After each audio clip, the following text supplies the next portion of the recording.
What's up, y'all? It's your boy, Hilliard Guest, and you guys are listening to the Break It Down Show. So I want to give a big shout out to my big bros, John and Pete, out there doing big things. Congratulations on your 1,000th freaking episode, man. That's huge, my guys, my dudes. You guys are out there killing it. Man, can't believe it. Just a couple of years ago, you guys are barely at 100. Big time, man, big time. Anyway, I celebrate you too. I salute you too into 2021. All the love, all the best. You know how we do it. At this time, with no further ado, I would like to introduce my other big bro, my homeboy from another mother, Jeffrey Reddick, big time writer, producer, director himself. You guys know him from creating the big franchise series, Final Destination. You guys have all seen it. You know what it is. He's out there creating a bunch of more new stuff that you guys are going to be checking out over the next few years for sure. So I want to introduce my man, Jeffrey Reddick, to the show. Again, this is Hilliard Guest. You guys can find me on Twitter, Instagram, at Hilliard Guest. You guys can follow my own podcast, Hilliard Guest's Screenwriters Rant Room, also known as AKA The Rant Room, out there doing big things too. You know how we do it. You guys can find us at Screenwriters RR on Twitter. Also Screenwriters Rant Room, screenwritersrr.com. And we got a lot of merch and all other cool stuff out there. And a lot of good things happening in the new year. Lots of new showrunners and guests we're going to be having on. It's going to be a crazy year coming out of a crazy year. Anyway, check me out there. Lots of good shit going on. Thanks again to John and Pete for doing big things. Love you guys. Here we go. Take it away from here, guys. Again, congratulations on 1,000th. God, I can't even say the word. 1,000th show. That's huge, my dudes. Anyway, take it away. Everybody, please enjoy this new episode with my mans. You're going to enjoy this episode. It's going to be off the chain. And make sure you subscribe to their show. Make sure you follow them. Make sure you like and support the show. All right? The Break It Down Show. Peace. Lions Rock Productions. This is Jay Moore. This is Greg Cruz. This is Bryce Vine. This is Dexter from The This Offspring. is Nathan This East. is Sebastian Younger. This is Daryl Ames. This is Stuart Copeland. This is Mick Gillette. This is Andy Summers. This is Dr. Bob Greenberg. This is Gabby Reese. This is Rob Bell. Hey, this is John Leon Guerrero. Hey, and this is Pete A. Turner. This is Jeffrey Reddick, and you're watching the Break It Down Show. And now, the Break It Down Show with John Leon Guerrero and Pete A. Turner. Yeah, man, we were just talking off mic. Jeffrey's back on the show talking about his latest movie. And it's interesting, when we first met, we met at Hilliard's place in the lot, and we talked about, just what you did and all of your adventure to get up to New Line. And, it's really remarkable. The time that you came up, you captured a moment where, you could really call information, right? And go, give me the phone number for New Line. As like a high school kid or whatever, precocious. And then I love your story about writing that letter where you're like, I took the time to write this thing. You damn well better read it, mister. And the guy's like, hey, sorry. It was a little less aggressive, but it was like, I've spent $3 on your movie, so I think you can take 5 minutes to read my story. and he did. He did. I'll be damned. And that was also a different time because that was, New Line, Nightmare on Elm Street was their first big hit. Right. So, they were, that was a moment in time too where, Bob probably had time to read some kid from Kentucky's, story. So yeah, it was it's been a very interesting career trajectory for sure. And a lot of that was, obviously from stuff that I put out, as far as like effort, but also the luck of the timing of it when, again, you could just email something that have a studio and they would read it. Yeah. How much of what you do is that? I mean, so that, that black kid who lives in Kentucky, who's like, tells his mom, hey, I'm going to be in the theater arts, or I'm going to write TV shows. That's still an impossible sell for some kid out there. Like, you're just trying to get out of Kentucky. let's not try to, conquer Hollywood or nothing. What does that look like Well, today? it was funny. I've always, my dream growing up was to be an actor because I just loved movies so much. And, mom would just be like, that's cute. Just get, major in something with it and focus on something you can actually get paid for and get a real job in. Cause, nobody, and this is a thing that I hear people, especially if they live in kind of rural areas across America, they all have the same stories from their families where it's like, you can never succeed in that business. So, okay, my cat is like going crazy in the window here. So pardon the flashing lights.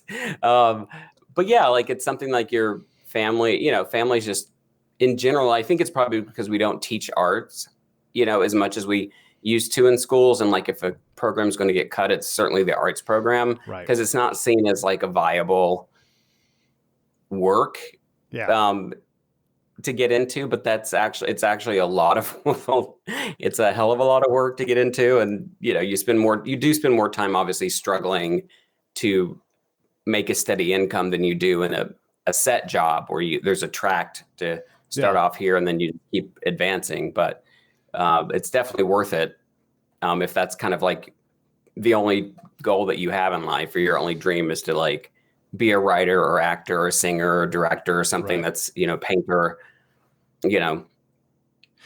We can't go too much further without mentioning that you created the Final Destination franchise, which has given you, from my point of view, it's given you a lot of ability to do things in Hollywood that would be abnormal in terms of, a writer coming up, to be at this for, gosh, what is it, 20 years professionally now that you've been doing this?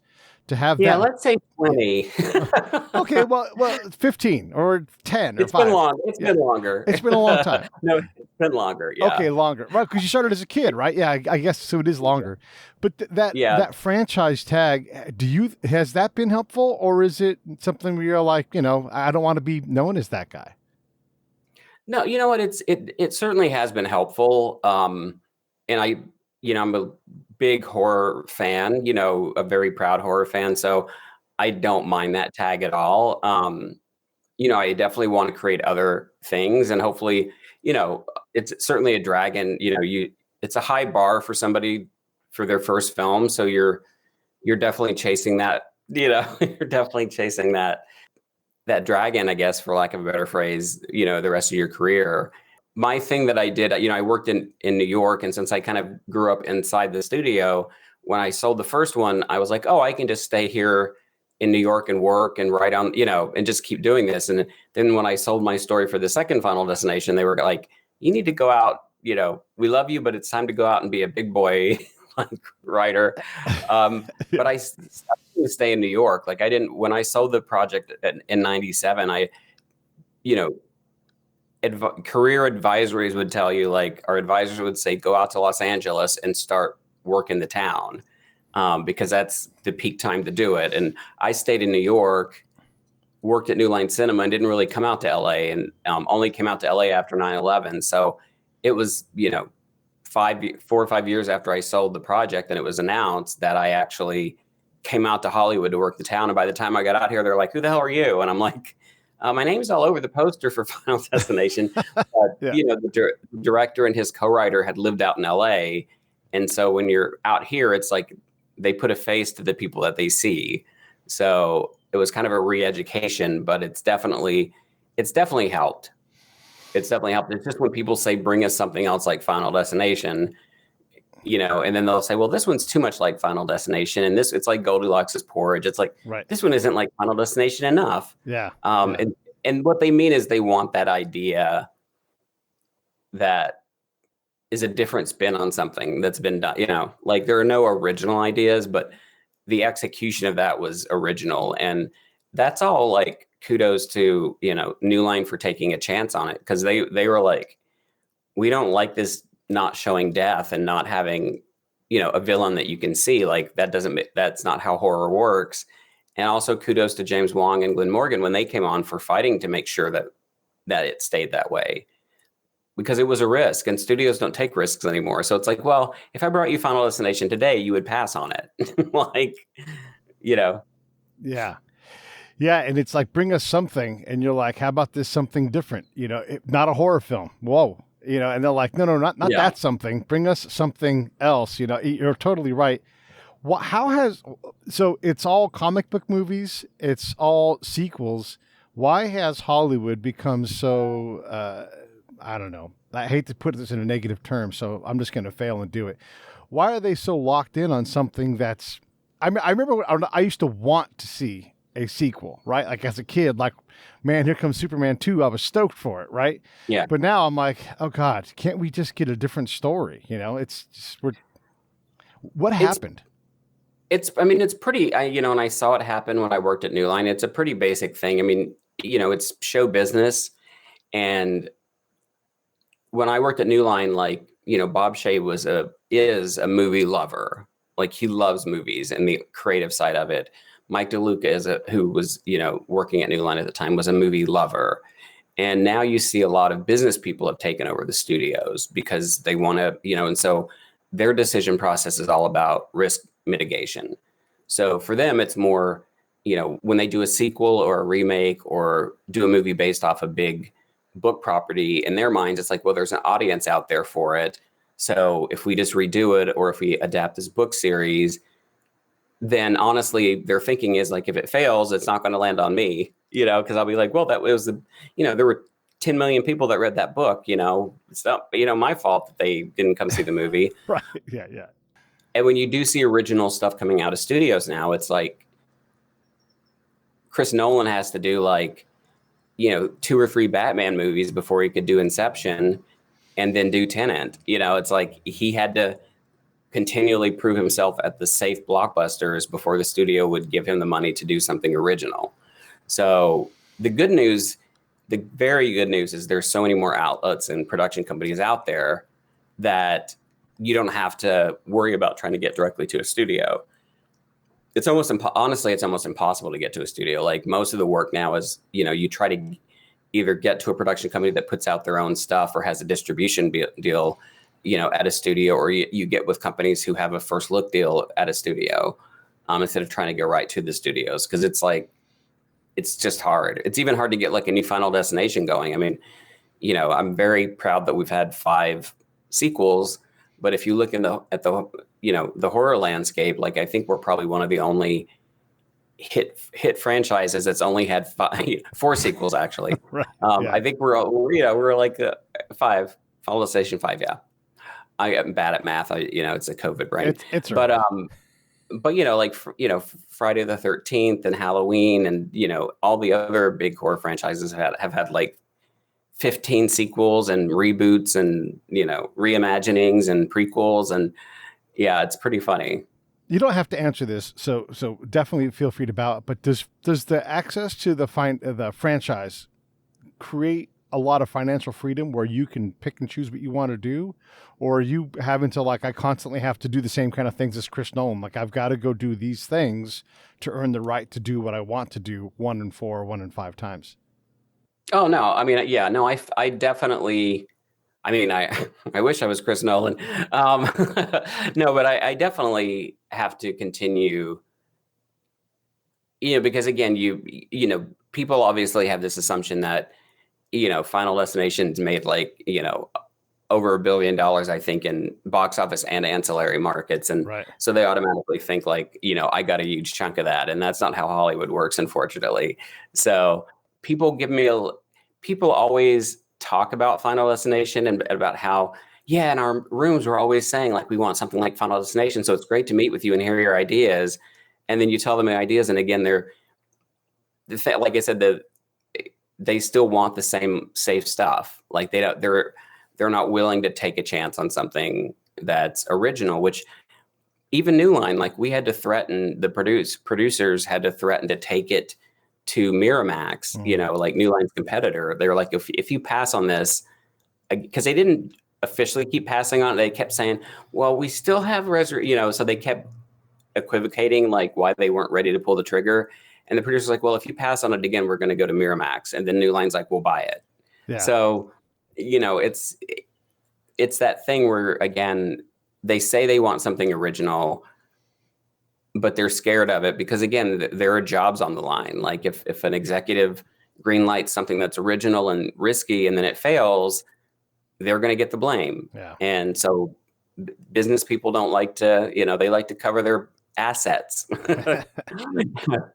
Yeah, and it does seem like, and this is, again, not a knock on the big studios, but their game is to make those big blockbuster movies that bring in 10x return on a massive budget. And, they get that right once or twice, in a year or two, and everybody's happy and they're making money. So they really aren't that kind of, they're not interested in these other risks because they are already, they're already doing something risky with putting all this money on. So I get that. And there's plenty of places that are in between that do these kinds of things. Is there a specific number of production houses that kind of focus on thrillers and horror as a genre? You know what I mean? Obviously, Blumhouse is the big one, but I know Sony has, they've had a good track record in focusing on horror. And I know most of the studios are looking to get into it now more seriously because, it's making a lot of money. So a lot of the studios are looking. Platinum Dunes was a production company, obviously, that did a lot of the remakes of Nightmare on Elm Street and Texas Chainsaw and Friday the 13th. So there are companies that are doing that, but I think pretty much any production company is looking for a good horror movie. It's just, now we're dealing with COVID, which makes, filming hard and has pushed a lot of productions, and it also, a lot of people are suffering. So the human suffering is obviously more important than making a movie, but, it's but there's the people that are working too are not able to work right now because there's such restrictive measures, especially in Los Angeles, to make films, because there's just so many safety protocols and it takes a lot of time. So I think that'll change, but even the movie blockbusters don't, if they like Deadpool, I forget what the budget on Deadpool was, but I think it was like 50 million or something, which is way cheaper than 120 million or 200 million they spend on most of these. And it made a ton of money. It just goes to show you, if you spend your money wisely, you can make a really good movie that makes a lot of money. But a lot of these superhero movies, especially, are comic book adaptations. They have to get the rights, and then, they pay everybody top dollar, they get all the top, everybody's working on it. And there's a lot of mid-level people that are just as good as the top level people. But if you're taking a risk on a movie, why not hire the best to help cover your butt, Yeah. Yeah. One of the things you said, and I don't know if you remember, we talked about this. I grew up with another horror writer and director, Todd Nunes, and he said the same thing. It's just the horror movies make money, though. I mean, you're not going for a 5-star hit. You're going for, and I'm not trying to undermine what you guys do, but you're like, I want 2.5 stars. And I know this movie, it will draw our fan out. They don't want these elegant, 5-star productions. Sure, you'd like to have a great movie, but there's a sweet spot for this genre, it seems like, and it is profitable. Is it just that it's not profitable enough? They're like, yeah, we're going to make money, but we'd like to make a lot more? Or what is it? No, it's probably, the movies that are hits make a lot of money. Happy Death Day made over 100 million, I think. Yeah. Insidious, all those, The Conjurings, Get Out, all these horror movies, make a shit ton of money, especially, when you compare it to what their production costs were. Yeah. So they make money. It's just, there's still this thing in Hollywood where it's horror is just not as respected as other genres. I would say The Invisible Man was one of the best films to come out last year. Or this year. Years are blending together, and I think that one actually could get some Academy recognition, because Elizabeth, the performances were great, the directing was great, but the genre itself has just always been seen as there's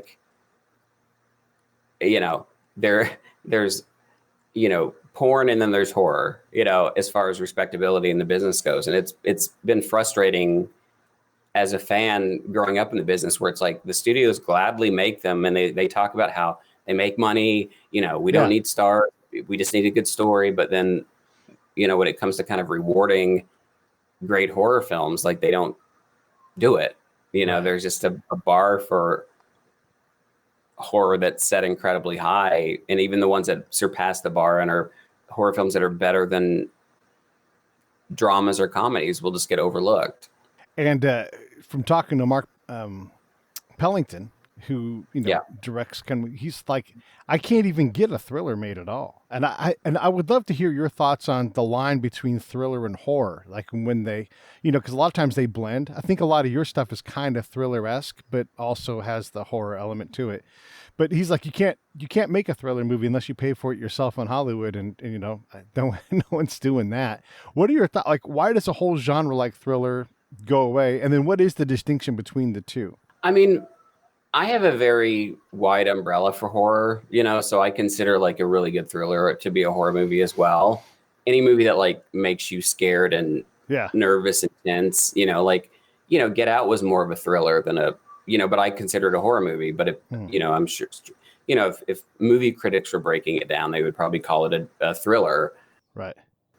But to Mark's point, probably the thing is now, what I've seen happen, which has changed so much over the years, which is again totally ridiculous in my mind, is we'll take a script to a studio and they're like, we love your script, what stars do you have attached?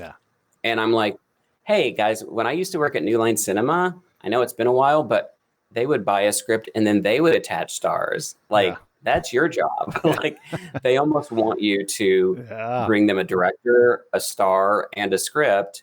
But then a star's not going to sign on to a script unless they know there's a studio that's backing it and going to put it out. So, it's kind of, it's like Hollywood's just made it the studio system has made it even harder to get in, because they want you to do all the work now. Which makes me wonder, like in the podcast world, we're related. We're, I don't know, maybe first cousin, second cousin, something like that. But you have to get to a certain point before they will take a shot at someone who doesn't need a shot anymore because they've reached a certain point. Like if I had 1 million people watching the show, I wouldn't have to get a meeting with Wondery. They would just come to me, but I wouldn't need them anymore. Like I don't need to share my audience with you. I know. Absolutely. And that's the point, is like when I'm talking to certain people, it's like, well, if I have a star, then I don't need you. Like I can just go to investors and get this finance. Like, like Mark said, we can just finance it ourselves. If you're going to make us go out and get a star, like, yeah, like we don't need you anymore then. So it's the business is kind of sorting itself out now. I think because of the pandemic and because traditional, a lot of traditional theatrical films have gone to VOD and probably made more money on VOD because they haven't had to spend all the distribution costs. I think that's going to make the business kind of reassess. I know they were already reassessing films. That doesn't mean we won't get our Avengers and our Wonder Womans and our big, action movies, because again, people are always going to want to see those. But kind of these really bloated budgets for things that don't need to be bloated, I think we're going to see a lot more people being fiscally responsible and also taking chances on more stuff, because that's the stuff that's going to stand out when people are sitting at home going through their Netflix. Yeah, I mean, if we're going to be positive about the industry, I think we can say a couple things. One, the stigma, if there was anything left to it with, straight to video or video on demand, that's all gone, because there are no major theatrical releases right now. It's just not viable. And who would have thought that was the case a year ago? We're like, no one's even going to go to theaters for the next year. Like, that's impossible. That's not possible. Yeah. What's Orville Redenbacher going to do when he has to sell his popcorn? But here we are, and you're like, Hulu, the Obamas, everybody's got a streaming platform they're putting together. Heck, President Trump right now, assuming he hasn't get a new job in about 6 months, he's considering starting a media outlet, not with the traditional studio, but doing all of this stuff. So it's gotten so small that like the market has kind of exploded and everybody's got their individual power. And, it's like we're redoing a United Artists studio where like everybody can go out and create something. You get on a small budget, and who wants you can't have a giant crew right now. It's impossible to pull off. I mean, it would be so expensive to make something that was COVID safe. And then even then, I mean, just the protocol to manage the protocol to get a movie like that made, it's just impossible. So it is a good time in terms of the opportunities are wide open. It seems like. Yeah. Yeah. And I think what people are realizing now is there is a, because there are so many, billions of people on the planet that there's a way to reach these people now without having to go the theatrical route. It's like you can tap into your market with your, private channels. Something will become a viral YouTube hit and get made into a movie, or something will, a short will like become a sensation online and get made into a feature. So there's a lot more opportunities for people to create their own content and get it out there, which is great. And you're absolutely right. You have A-list stars now that are doing, HBO series or AMC series or TNT series. So this whole idea that doing TV is like a step down from having a theatrical release or having a straight to video release is like gone now, because you have major stars doing it. It's just a funny business. It just cracks me up how I love how it works, but from a business perspective, it's always frustrating when it's like you feel like, the studio system's like 10 years behind the rest of the country, even though they're trying to be so forward thinking. It's like, there's no shame in doing a cable movie or a TV movie if it's a great movie. There is something obviously like, there's an inherent kind of ego boost if your movie comes out in theaters and you can go see it with a crowd. And that's why I think the theater experience is never going to die. I know people are kind of, planning its funeral, like drive-ins are going to go, our theaters are going to go away. They're never going to go away. Like we always, we're communal social people, and, we love to go sit in a theater and scream or laugh and cry with a bunch of people. Like, it's just, there's nothing, that feeling's amazing. So it may take a while to get back to that place, but we will be at that place again. I took my nieces, two nieces and my daughter, and they were all, middle school, early high school age. And I took them to go see the Purge, and we saw it in a black theater, and they had never experienced this before, and it's like, no, this is interactive theater here, but this is not just shut up and watch a movie. Like, and it was great because I'm like, this is so much fun. Like, it was just wonderful. And they had never experienced that. Once they had seen it, and I'm like, you have to understand, like, if you go to this part of town and you watch this kind of a movie, this is what you're like, this is the experience. You're getting free entertainment. You just have to go along for the ride and then go see the movie later on. But you're right. Like, it's so much fun to go see a thriller, especially where the whole crowd is reacting and we all feed on each other. Yeah. It's fantastic. I love that. I wanted let's talk about your movie though. I mean, we've been chatting about the industry. Let's get specifically into what you're working on now. Now you've got several projects in the pipe, but let's start with Don't Look Back, because I was watching the trailer and I watched a good bit of it on Vimeo from you. Thanks for the trailer or the access, by the way. Of course. Classic. I would call it a ghost story. What do you call it? I would call it because we're not sure. I would call it a mystery thriller with some horror supernatural elements, because the kind of mystery of the movie is, it's about a group of people who see somebody getting assaulted in a park and for various reasons don't help, like don't even call the police until it's too late.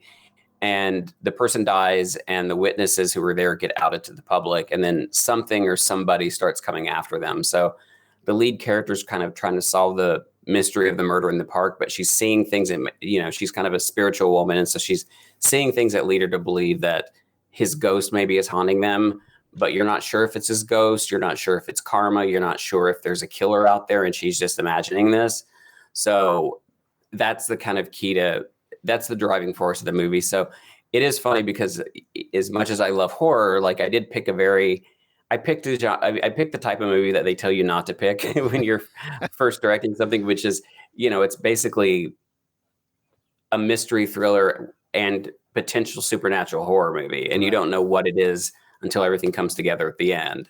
So I'm very happy with how it turned out. I think, the people that it's been funny watching the critic reactions, because the critics that haven't liked it have gone in expecting Final Destination. So they're like, well, Jeffrey should know that for a good horror movie, you need to have big bloody set pieces with like, this and this and this. And I'm like, yeah, this isn't Final Destination. Like, there's a reason I can't show like big bloody set pieces, because we don't know who or what the killer is. Right. So it's a mystery until the end. And the people that have actually really it's definitely like, which is great. I think people have a strong reaction one way or the other. There are people that really don't like it because they just don't think it's horror enough in the traditional horror sense. And the people that do like it really like it because they get all the other kind of stuff that I was trying to say with this about, just how society, we've become an age where, like, if we see something horrible happen, we pull out our phones and we record it. Like back in the old days, it's like dial 911, and then you can record it if you want. But people skip over the 911 part and just go right to recording.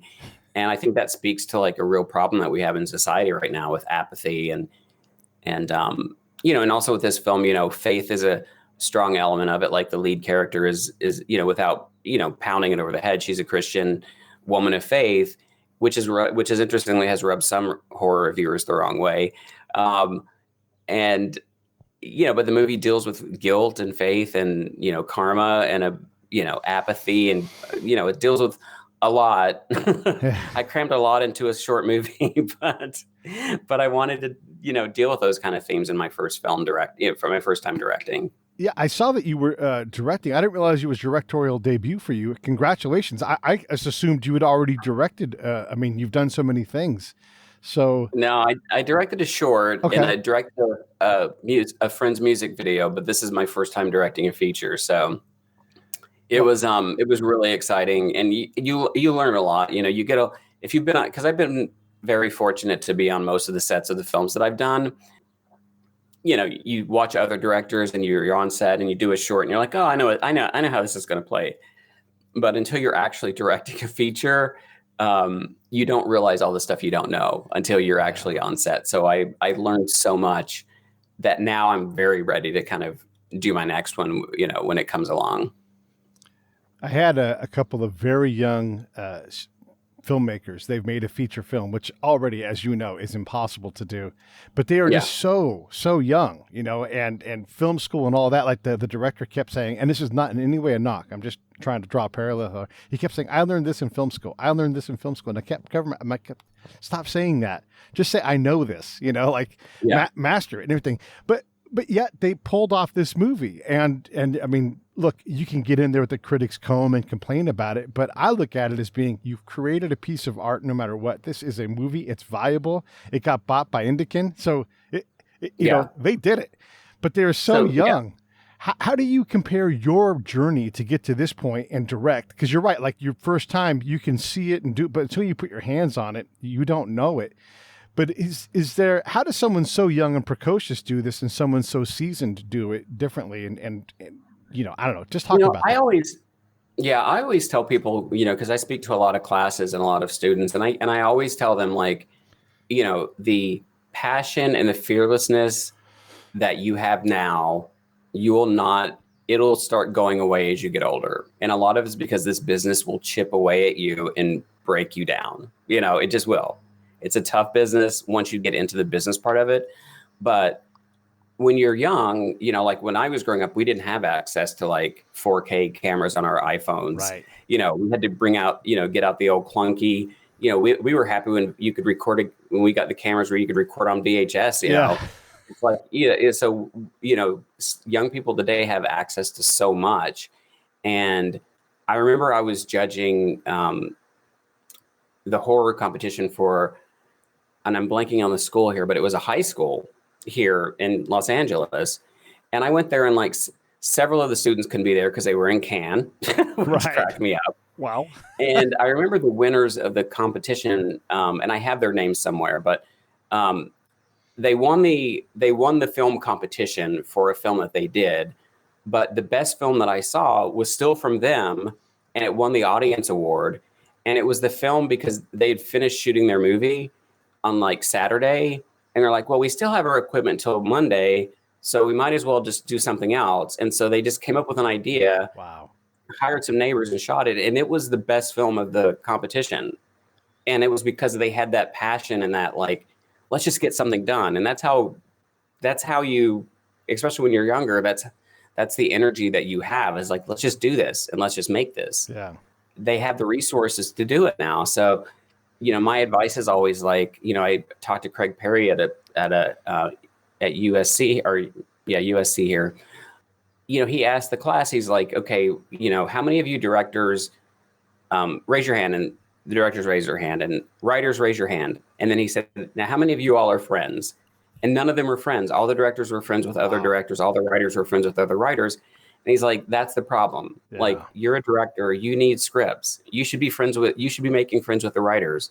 Actors, you should be making friends with the writers and directors. You know what I mean? Like, so it sounds like these filmmakers, that you're talking about, like, they found a group of people. And that's what I tell people, find like a posse that's diverse, that, has actors, writers, directors in it. Make sure you kind of cut the toxic people out. Cause a lot of this, a lot of any industry, people who succeed can often be like people who talk a big game but don't deliver anything. So it's like, find a good posse that's like, down to earth, creative, passionate, honest, and surround yourself with those people and make stuff. Like, you don't need to, because if you make something, it will get picked up by somebody. It will draw an audience. Yeah. I saw, I think it's called Get Duked. Have you seen that movie? Yeah. And it's great. And one of the things I like about it, and this kind of goes to your whole, like, we all have access to wonderful production tools. You don't have to have, I'm going to say this carefully here. You don't have to have special effects. Like, they don't have to be perfect and real. You can have a digital, just straight up effect. Nothing terribly special about it, because we've all learned to kind of suspend that part of belief. Like, yeah, we know this is not a $multi-100 million budget movie. The fire is going to look a little digitalized, or the car, like, we've gotten to this point. And now imagine 10 years from now, how good these regular effects will be. They really might be truly special grade, where you're like, oh my God, high school kids like, think about Blair Witch, whatever that movie's going to be 15 years from now, and what they'll be able to pull off just in post on their own for, a couple $100 in software. Yeah. Yeah. And, and that's, I'm friends with Dan Myrick, and Eduardo, who did Blair Witch. And it's like, again, that was, they were young, brassy film students who came up with this great idea. And then they found a distributor who came up with a brilliant marketing campaign, and the rest is history with them. It's like, but that's the thing, is like, I still get really passionate about stuff, but I can't help but think business outcomes. You know what I'm saying? Mm-hmm. Like, I think the last script that I wrote just for fun was Tamra. Yeah. And that was because I got so sick of everybody telling me to, like, come up with another Final Destination. I'm like, fuck it. I'm going to write a fun movie that has everything in it that I want. And then I wrote Tamra. And it did get watered down. Like, originally, it was going to be set up at Lionsgate for like $5 million. And we ended up doing it for way, way less, and shooting it in Winnipeg, for way, way less money. So there's a lot of stuff that got cut out of it, but it's still one of my favorite movies, because I wrote it for fun. Like, and I had a great time writing, and I still have fun writing, but there's always this pressure when you're writing, especially, as you get older and you're working in the business. It's like, okay, I want to write something, but I want to write it to sell. Like, I need to sell this. So how do I, merge the creative with the commerce of the business? And when you're younger, you're just like, I have a great story I want to tell. Right. Like, that's the 14-year-old kid that wrote Bob Shea. Yeah. Like, I put my heart and soul in this story, and I want you to read it. Damn it. Damn it. Yeah. This is, I'm curious too, because I'm going to go back to the movie now. Like they talk about, if you see something, say something. And now it's, if you see something, try to go viral with that shit, and yeah, that's what, yeah. Have we lost control or lost the sense for what a hero in real life really is? Have we just forgotten that, like, you don't have to have a fire coat or a badge on to be a hero? You can really be someone's mom or dad, and, go and, do something about something. And I'm not saying making a vigilante out of a mom. Oh, yeah. But... No. And I've said the same thing. It's like, that's kind of the undercurrent of the problem now, is people are more, it's not everybody, but people are more interested, because we're getting conditioned to it now, because they see people getting on the news, people are more interested. A lot of people are more interested in viral fame than they are in helping people. And it's like, again, if you're going to pull out your phone, call the police first. Like, I see so many recordings where people are recording something violent happening. And they're like, well, maybe we should call the police now. I'm like, no shit, you should call the police. You should have called the police before you started filming this. Yeah. So I think that, again, society has just, we're going down a really dark road of where we've just lost empathy for each other. And I think it's grown more. It's grown more over the last 4 years, for sure. The divisiveness and the cameras recording stuff, and people not wanting to listen to people, or people not wanting to have people near them that don't think like them. And we can't live in a world like that. There's only so much space on this planet, and we're one country, and it's like we can't start segregating people who don't think or look or act like us. Like, that's not how the world works. So yes, something as simple, a simple act of kindness can go a long way. And then, yes, if you see something weird and you call the police, then you can be a hero without putting your life in danger. So it was something I definitely wanted to speak to with the movie, because it's just, people are like, oh, this is so timely. I'm like, I wrote this a while ago. It took a long time to get this movie made. So it's sadly always been timely, but hopefully it won't be more timely. Hopefully in 5 years, it'll be like, oh, that's a thing of the past. What a relic of the past. Yeah. You and I are basically the same age. I mean, we're born just a few months apart. And I remember a time when we were trying to, like, really go MLK, like judge a person on their character, and not on how they look. And when I saw Jojo Rabbit, I saw an indictment of both political sides, where everybody's trying to identify somebody else before the person even gets to be anything. You're this, you're that. I've been called every name in the book. I have the ability to make both sides mad at me, so which I guess I kind of pride myself in. But when I saw Jojo Rabbit, and I'm like, yeah, this stuff that you guys are using Jewish, caricatures from the Nazi point of view, everybody is doing this to everybody. We got to stop this assassination of each other's, like not even having a chance to be a good person. Like, you can literally disagree, and both of you can be fantastic, wonderful people that want roughly the same outcomes. You just disagree on the means. I mean, if we can't get along with that, jinkies. Well, and I do blame a lot of our leaders for that. And I think the two-party system has a lot to do with that, because they only stay in power if they have an enemy, and that's, that's both political parties that do that. Neither one can claim that they're better than the other one, like, neither one can take the moral or religious high road and say, well, we're better than the other side, because that's how they stay in power. I think, they realize, like, if there was ever a true rise of like an independent, like, People's Party, then their power's over. Like, all those lobbyists and all that shit, all that stuff is for naught. Right. So that's why it's gonna take a general population kind of realizing that they're being played to hate other people and see through the tactics, which are, for me, clearly obvious. Like, I'm sitting here just going, every time I see certain politicians of either party speak, I'm like, all you're doing is just playing into the stereotype, and all you're doing is like stirring up fear in your people and disdain for other people. And there's a simple way that you can have a general conversation. Like,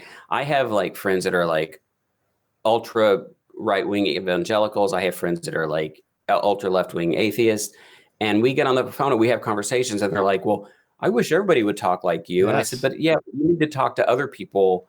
You need to talk to other people like you're talking to me, and not just get whipped up when your leaders tell you, give you a talking point. Like, once you start talking in talking points and you're not talking an actual discussion, then you're in trouble, Yeah, I agree.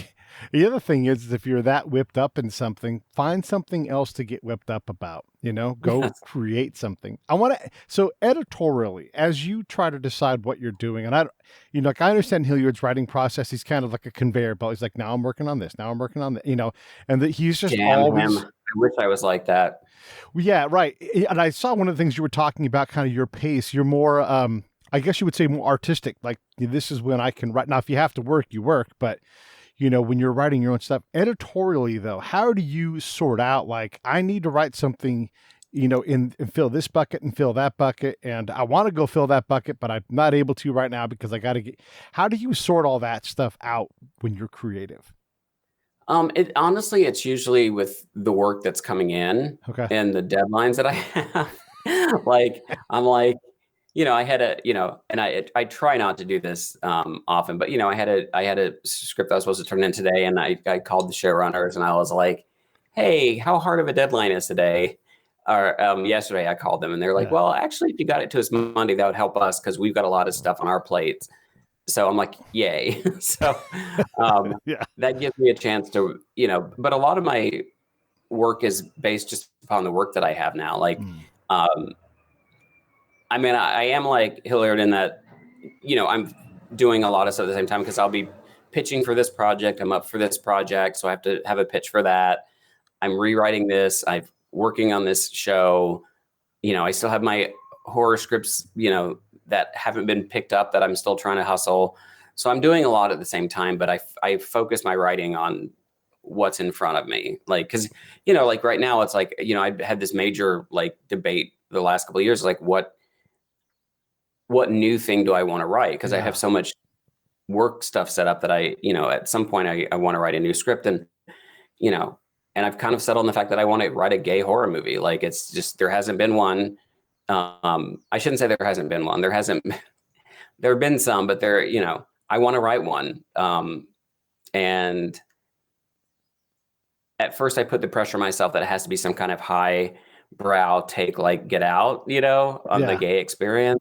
But one of my friends was like, dude, just write it. Because I was like, I got to come up with something highbrow. I don't just want to write a bunch of, gay and lesbian, like, trans, like camp counselors getting killed by a mass killer. He's like, just write that. We'll take anything. Like we don't have representation in the genre. Like just write anything.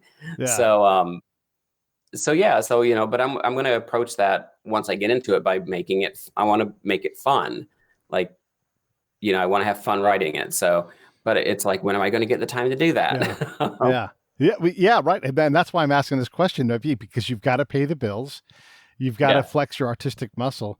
I guess with this movie, you would have to at least think through like your social responsibility. I mean, do you just make graduation day with an all gay cast, or is it, do you have to bring in some kind of message, or I don't, I mean, I'm not telling you what you have to. Yeah. Yeah. I mean, I did a message movie, I feel like, with Good Samaritan, Don't Look Back. Good Samaritan was the original title. I feel like I already did my message. And I think message movies can be important. It's funny when you mentioned MLK before, because I always say, like, you need your Martin Luther Kings, but you also need your Malcolm X's. Yep. And I think in movies, having stories that speak specifically to the experience of the audience that you're writing for is important. I also think representation is just as important, because usually we're all telling human stories anyway. Like, so if, like with Don't Look Back, I mean, we have a beautiful, great Black lead in the movie, and that automatically is saying something, because you don't see, Black female leads in a lot of genre films. And that gives it a different angle, perhaps, when audiences are viewing the story. They can add some extra context onto that. But sometimes just having, there's a slasher movie that I wrote that's very Scream-like. I think, I don't know if we talked about it on the last show or not, but the way I describe it is, it's like, it's a great slasher movie, but instead of focusing on all the pretty white college students and their one Black and brown friend, we just move the camera over to all the pretty Black and brown students and their one or two white friends. Like, so I think sometimes representation is just as important. Sure. As having a message. And I think representation in and of itself is a message, because especially if the movie's successful, you're just letting Hollywood know, hey, these people, because the thing is, like, it's great to go see a movie where somebody looks like you, Like that's the thing, with Hollywood is when I'm explaining diversity in casting, which honestly was not a thing until recently. The whole conversation is really that the default for casting directors is white when they're casting lead roles. Yeah. That's just automatically what they send you is all white people. So it's nothing to do with like, we found the best person for the job. It's like, well, but you only looked at one pool of talent. Right. Like even when we've sent out casting director notices saying open to all ethnicities, 99% of the submissions we get are white actresses and actors. So then we have to go out and say, looking for Latino, looking for Asian, looking for Black, we have to specifically looking for Muslim. We have to specifically say we're looking for before that. And then they'll still throw white actors in there too. Well, are you sure you don't want to look at this person? So that's kind of the battle that actors and actresses of color are facing in Hollywood. Is just, they're not thought of as lead, unless you're Halle Berry or Denzel Washington, or Will Smith, you're not thought of as a lead a lead actor or lead character in a movie. So, hopefully that changes. It does seem like we're getting better at this though. And by that, I mean, we're making a terrible mess of it. When you see, I don't know, just like when the reward shows are trying to correct, they're going to overcorrect. And you're like, come on, like, let's find the best movie. Like I saw Parasite and I thought, it's okay. I'm not sure why it won. And if it's going to be a social kind of thing, great. Okay. Let's sort it out. But at some point we have to correct this. And like my daughter and I like to play a game, like recast the movie, with modern characters and everything.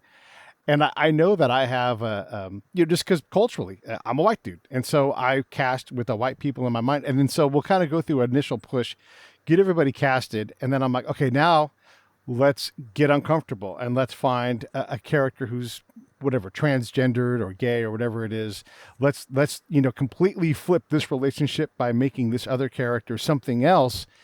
But it's a lens I have to put in front of how I initially think of it, which is, I think how it works with humans and race and bigotry. It's like, yeah, of course we're all bigots, but it's that slowing down and saying, now, how do I make this more, inclusive without making it hokey inclusive, Yeah. Yeah. I mean, that's the thing. It's like, pendulums tend to swing hard in society. Right. Especially when they're course correcting. It's happened with, women's rights and civil rights. Like there's usually a hard shift of the pendulum. And then there's always a backlash, and then you end up somewhere in the middle of stuff. So there's been a hard shift in a good way, I feel, but it's because I'm always coming from a place of like educating or bringing people together for the long term, and I know a lot of people that, like I think. This course correction has made certainly straight white men feel uncomfortable in the business. Like I hear them complaining all the time, like, oh, now I can't get work. And it's like, well, now you know how I felt for 20, 25, 30 years, but this is only going to last for a short time. Right.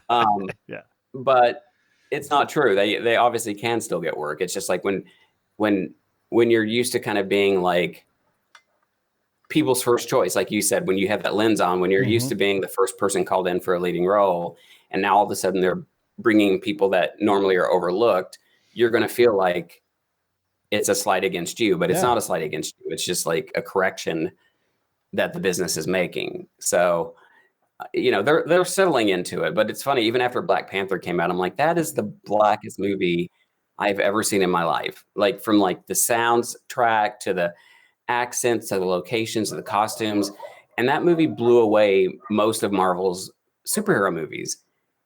And when you point that out and say, see, people don't care. Like if you make a good movie, that speaks to people. They don't care if people have costumes that they're not accustomed to or speaking in a dialect they're not. Like they don't care. They want good movies. And then people will go, yeah, but that was a Marvel movie, so that's different. Like you still hear that in Hollywood, and it gets so frustrating. And it's like, get out, Yeah. Well, there were still mostly white people in that movie. It's like, okay, fine. It's like, my complaint about that movie, because I didn't really land for me. It was good. But I wasn't blown away by it. But it was early on, and it was just a simple thing. I grew up in the Bay. I've been to Oakland. I've played basketball there. And when they showed those kids playing basketball, that wasn't Oakland. Like they concocted some kind of New York version of Oakland. And you know what I'm saying? Right. Like it wasn't like, that is not what Oakland looks like. And so if you're from that area, you're like, that your show, they did is they showed us New York and said it was Oakland. And I was like, it's so simple to get that right. How in the world do they miss that? You know, here is this legit movie that's going to make a lot of money and no one cares about this detail, but it's such a simple thing to get right. Well, it's probably, I mean, I can't speak for that, but it's probably, because you see that in a lot of movies where it's like, like people from Louisiana know that we shot our movie in Louisiana. Right. I never say where it takes place on purpose because I'm not going to try to pretend it's some other city.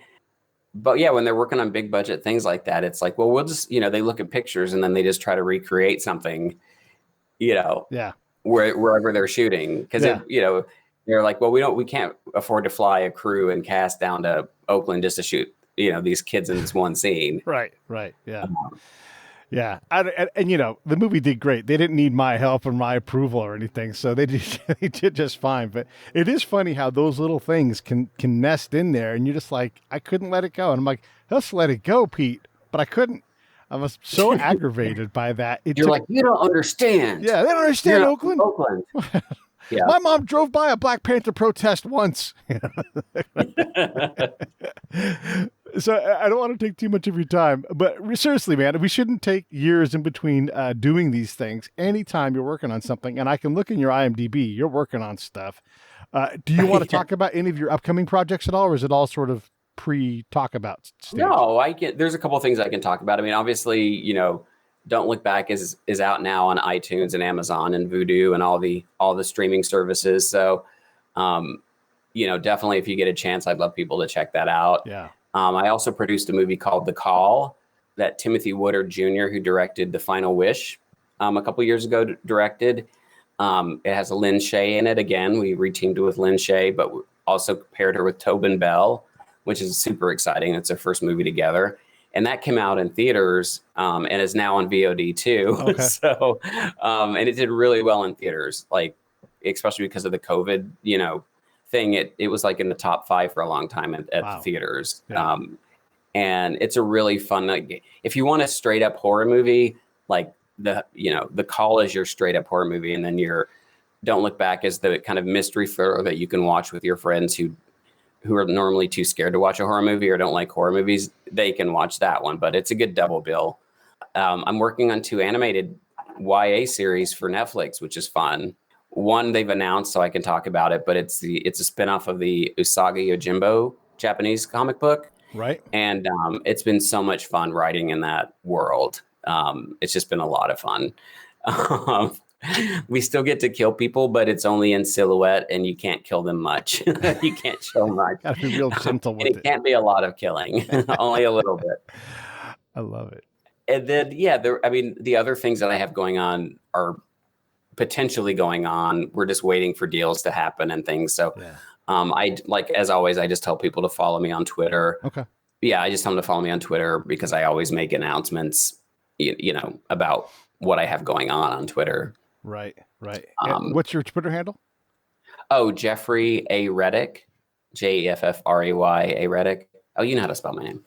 Yeah. Barely. I have to always make sure I get it right. Yeah. But that's the best way to kind of keep up with me. I don't post that much on Instagram because, I'm just writing all the time. So it's like, that's not too exciting. Yeah. I'm going to probably post more cat pictures on there.